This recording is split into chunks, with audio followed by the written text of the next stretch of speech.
Good morning, सत श्री अकाल, अस्सलाम वालेकुम, नमस्ते। मेरा नाम है विक्की रवानी। गाइज, मैं जो हूँ कवर करने जा रहा हूँ इस बुक को। इस बुक का नाम है challenges to internal security of India और ये बुक लिखा गया है अशोक कुमार जी के द्वारा और विपुल जी के द्वारा, जो कि एक आईपीएस ऑफिसर है। अब सवाल ये है कि बुक को पढ़ने से पहले ना बुक को समझना बहुत जरूरी है। जैसे एग्जाम्पल देते हैं हम, इस किताब का नाम है challenges to internal security of India. क्या नाम है? Challenges to internal security of India, यानी कि भारत का इंटरनल सिक्योरिटी को, अंदरूनी सुरक्षा को क्या खतरा, उसका क्या क्या चैलेंजेस है, उसको हम समझेंगे। इस किताब का नाम है ये एक आईपीएस ऑफिसर के द्वारा लिखा गया है, अशोक जी के द्वारा, विपुल जी के द्वारा। दो आईपीएस ऑफिसर है, इंडियन पुलिस सर्विस में। तो अब ध्यान देते एक चीज, क्या होता है कि अगर हम बात कर रहे हैं इंटरनल सिक्योरिटी का, तो भारत का मैप हम देखते हैं सबसे पहले। ये हमारा प्यारा नन्ना नन्ना भारत, ठीक है, हमारा प्यारा भारत हुआ। ये प्यारा भारत में इसका इंटरनल, अंदरूनी क्या क्या खतरा है, हम लोग को अंदर में क्या क्या खतरा है, उस चीज को हम इस चैप्टर में पूरा अच्छा तरीके से, इस बुक में हम अच्छा तरीके से समझेंगे, ठीक है। इसीलिए इस बुक का नाम है challenges to internal security of India. जैसे एक बात बताइए, एक मूवी है डीडीएलजे, दिन दहाड़े ले जाएंगे, सॉरी, दिलवाले दुल्हनिया ले जाएंगे, ठीक है। एक कपिल शर्मा के शो में देखे थे, दिन दहाड़े ले जाएंगे, तो दिलवाले दुल्हनिया ले जाएंगे। अगर इस मूवी का नाम है दिलवाले दुल्हनिया ले जाएंगे, तो इस मूवी में क्या दिखाया जाएगा? कोई दूल्हा होगा, कोई दुल्हन होगा, उसको शादी करके ले जाने के बाद हो रहा होगा, ऐसे कुछ हो रहा होगा। ऐसा तो नहीं कि नाम है दिलवाले दुल्हनिया ले जाएंगे, उसमें हम लोग का युद्ध दिखा रहा है 1971 का, ऐसा तो कुछ नहीं हो सकता है, ये आउट ऑफ कॉन्टेक्स्ट है। तो जैसा किताब, जैसा नाम वैसा फिल्म, उसी तरह जैसा किताब उसमें उसी तरह का चीज दिया हुआ रहेगा।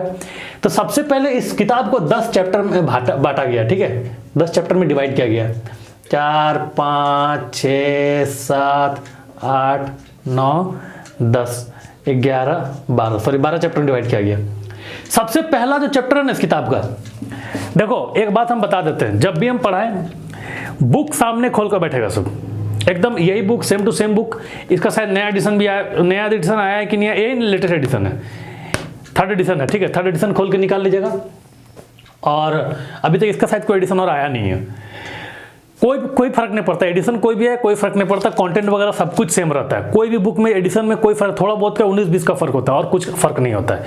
ये बुक को पढ़ लो, काफी है, इनफ है। इसमें ऐसा कुछ नहीं, इसमें हर कुछ दिया हुआ है जो कि होना चाहिए, वो भी अपडेटेड है, टेंशन नहीं लीजिए। सबसे पहला चीज नाम है चैप्टर का इंटरनल सिक्योरिटी। क्या नाम है? Internal security. क्या होता है इंटरनल सिक्योरिटी, उसको समझते हैं। अंदरूनी सुरक्षा, इंटरनल सिक्योरिटी पहला चैप्टर है। मतलब अंदर में हम लोग का क्या क्या है, क्या क्या सुरक्षा है, किससे किससे हम लोग को खतरा है, क्या है, उसके बारे में एक ओवरव्यू देगा। तो आने वाला जितना भी चैप्टर है ना, इस सब चैप्टर का ये एक ओवरव्यू चैप्टर है कि हाँ भाई इस सब में हम क्या पढ़ेंगे, इसको पहले चैप्टर में एक्सप्लेन किया गया है। ये रहा फर्स्ट चैप्टर का पूरा कहानी। सेकेंड चैप्टर का नाम है टेररिज्म। क्या नाम है? टेररिज्म। और टेररिज्म तो नाम है रोल ऑफ एक्सटर्नल स्टेट और इंटरनल स्टेट। मतलब समझते, ध्यान से देखिए, टेररिज्म क्या होता है? आपका जो उग्रवाद होता है, उसमें role of external state and non state, ठीक है, मैं शॉर्ट में लिख दिया एक्सटर्नल स्टेट और नॉन स्टेट।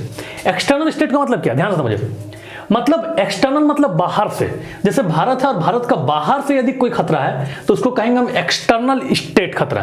और उस स्टेट में यदि गवर्नमेंट का इन्वॉल्वमेंट हो, मतलब समझिए ध्यान से, जैसे पाकिस्तान का गवर्नमेंट है, वो पाकिस्तान का गवर्नमेंट क्या करता है, फाइनेंशियली मदद करता है टेररिस्ट ग्रुप को और कहता है कि वो टेररिस्ट ग्रुप जो है वो भारत का टेररिस्ट ग्रुप को मदद करे, तो वो केस में क्या होगा, इसमें एक्सटर्नल स्टेट का इन्वॉल्वमेंट है। स्टेट का मतलब क्या दोस्तों समझिए, जैसे भारत एक कंट्री है, पाकिस्तान एक कंट्री है, बांग्लादेश एक कंट्री है ना, लेकिन जब हम इंटरनेशनल लेवल पे बात करते हैं, पूरा दुनिया, अगर हम वर्ल्ड मैप को देखेंगे तो हर एक कंट्री को एक स्टेट बोला जाता है। तो याद रखिएगा, स्टेट मतलब यहां पे पाकिस्तान कंट्री का बात हो रहा है। तो ये पाकिस्तान क्या करता है कि इसको, मतलब ये आपका पैसा सप्लाई करेगा, तो वो गया आपका एक्सटर्नल स्टेट का सपोर्ट। उसमें बोले अरे दूसरा है आपका नॉन स्टेट, मतलब जिसमें स्टेट का सपोर्ट नहीं है लेकिन फिर भी वो हो रहा है। जैसे पाकिस्तान का मान लीजिए कोई नक्सलाइट टेररिज्म ग्रुप है, उसमें सरकार का कोई इंवॉल्वमेंट नहीं है, लेकिन ये लोग यहाँ पे प्लान कर रहे हैं कि भारत में कोई अटैक करवाएंगे।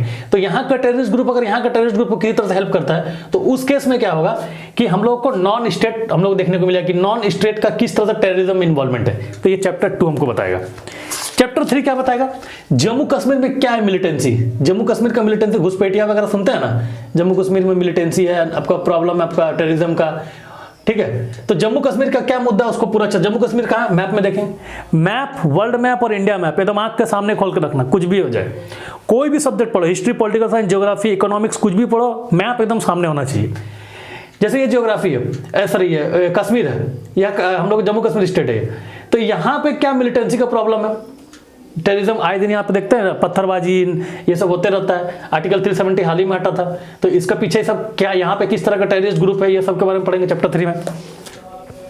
चैप्टर 4 बताएगा insurgency in north east state. North east मतलब जो हम लोग का नॉर्थ ईस्ट स्टेट है, नॉर्थ ईस्ट कौन कौन सा, इधर इधर जो स्टेट है, आसाम, मणिपुर, नागालैंड, उसके बाद त्रिपुरा, मिजोरम, इस सब में जो आपका ग्रुप है, नक्सलिज्म का प्रॉब्लम है, इसके बारे में हम लोग पढ़ेंगे, उसमें इंसर्जेंसी के बारे में पढ़ेंगे। इंसर्जेंसी, मिलिटेंसी, एक्सट्रीमिज्म, ये सबका सब लगभग एक ही वर्ड है, ठीक है। और आपका टेररिज्म एक्चुअल क्या डिफिनेशन है, अंतर क्या है, वो जब हम चैप्टर को पढ़ेंगे तब हम बताएंगे क्या क्या होता है। उसके बाद आता है left wing extremism, chapter 5 left wing extremism. ये किस तरह का चीज है, ये बाबू आपको हम बताते, सुनिए। लेफ्ट विंग एक्सट्रीमिज्म में क्या होता है कि जो आपका एक्सट्रीमिज्म है, एक्सट्रीमिज्म मतलब जो लेनिस्ट का और मार्क्सिस्ट का विचारधारा को फॉलो करता है। जैसे गांधी जी का एक विचारधारा था ना कि हम सत्य के आधार पर चलेंगे, वायलेंस नहीं करेंगे, उनका विचार पे चाहता था सरकार बनाना। उसी तरह लेनिस्ट और मार्क्सिस्ट, इन दोनों का एक आइडियोलॉजी था। इस आइडियोलॉजी के थ्रू कुछ कुछ ऐसे ग्रुप होते हैं जो लेनिस्ट और मार्क्सिस्ट ग्रुप को ये करते हैं, मतलब फॉलो करते हैं। अब बोलते हैं कि इसी के थ्रू हम यहाँ पे क्या करेंगे, भारत में सरकार चलाएंगे। सबका मोटो लगभग सेम है कि सरकार को किसी तरह से गिराओ, सरकार को किसी तरह से गिराओ, अपना सरकार बनाओ, अपना खुद का स्टेट लो, बस यही सबका मुद्दा है। तो जैसे बात करते हैं लेनिस्ट और मार्क्सिस्ट का क्या होता है, तो इसका एक खुद का आइडियोलॉजी है। ये भी एक तरह का टेररिस्ट ऑर्गेनाइजेशन, नक्सलाइट ग्रुप है जो कि भारत में एक्टिव है। इसके बारे में पढ़ेंगे चैप्टर 5 में। चैप्टर 6 में क्या बोलता है, linkage between development and spread of extremism. मतलब डेवलपमेंट में और एक्सट्रीमिज्म में क्या अंतर है। एक्सट्रीमिज्म फिर से बताएं, is a type of terrorism, insurgency, Naxalism, इसी तरह का एक चीज है। तो एक आइडियोलॉजी, एक विचारधारा, किसका विचारधारा अभी बताए ना कि एक सरकार को उखाड़ के फेंकने का, अपना सरकार बनाने का, अल्टीमेटली यही चाहता है लोग, सबका सब। तो जो डेवलपमेंट है वो किस तरह से एक्सट्रीमिज्म जो उसको इन्फ्लुएंस करता है। सपोज ध्यान दीजिए, एक रास्ता बन रहा है, ठीक है, ये रास्ता बन रहा है, ये रोड बनने के लिए सरकार का, गवर्नमेंट का मान लीजिए 20 लाख रुपए पास हुआ है। अब यहाँ पे क्या करेगा कि यहाँ का जो जंगल ग्रुप है, ये जंगल का नक्सलाइट क्या करेगा, रास्ता को बनने नहीं देगा। तो यहाँ पे आपको देखने को मिल जाएगा कि डेवलपमेंट में किस तरह से एक्सट्रीमिज्म का आपका ये रोल है, इंपॉर्टेंट रोल है। उसके बाद चैप्टर है आपका 7 में कम्युनल वायलेंस। क्या है कम्युनल वायलेंस, ये वायलेंस क्या होता है सब समझते हैं। ये तो कम्युनल मतलब जो एक होता है संप्रदाय टाइप का, जैसे एक धर्म, जैसे हिंदू और मुस्लिम, हिंदू मुस्लिम ये दोनों के बीच में जैसे युद्ध, मतलब जाति, इसको लेकर के क्या कहते हैं, अपना हिंदू मुस्लिम के बीच में देखते हैं ना आजकल मार होता है, राइट्स हो जाता है, राइट्स वगैरह होता है। तो उसको कैसे रोका जाए, उसके लिए कौन कौन सा कानून है, उसको वो क्यों होता है, उसका पीछे कारण क्या है, उसका हिस्टोरिकल कारण क्या है, पूरा का पूरा इस चैप्टर में समझेंगे। उसका पीछे क्या कारण था, इतिहास में क्या बीता है, वो चैप्टर 7 में कहेंगे, ठीक है। फिर चैप्टर 8 में हम पढ़ेंगे ऑर्गेनाइज्ड क्राइम। ऑर्गेनाइज्ड क्राइम क्या होता है सब समझो। ऑर्गेनाइज्ड मतलब क्या, ऑर्गेनाइज्ड का मतलब होता है कि एक ऑर्गेनाइज किया, जैसे समझिए ध्यान से, मूवी भी देखा है ना, क्या होता है मूवी में, एक तो गुंडा रहता है, मेन गुंडा, ठीक है, मेन गुंडा के नीचे 5 गुंडा, जैसे एग्जांपल देखते हैं पुष्पा मूवी का, ये हो गया जो मेन आदमी था, क्या नाम था उसका, जो भी है, रेड्डी है, कोई भी ग्रुप था, रेड्डी ग्रुप, ठीक है। ये रेड्डी ग्रुप क्या किया कि यहाँ से इस पुष्पा को, जो अल्लू अर्जुन थे, उसको इसका स्मगलिंग का ये दिया कि चंदन का स्मगलिंग करना है। ये अल्लू अर्जुन क्या किया कि अपने अंदर में 5 गो गाड़ी वाला को रखा था, या 10 गो गाड़ी वाला को, सब जो ट्रक चलाता था, पुष्पा मूवी में देखेंगे आप लोग, ठीक है। ये ट्रक चला रहा है, रेड्डी क्या किया कि इसको दिया, ये आपका चंदन का सप्लाई करने दिया, स्मगलिंग करने दिया, या ड्रग्स दिया, या वेपन दिया, कुछ भी दिया। ये आगे का 4 को दिया।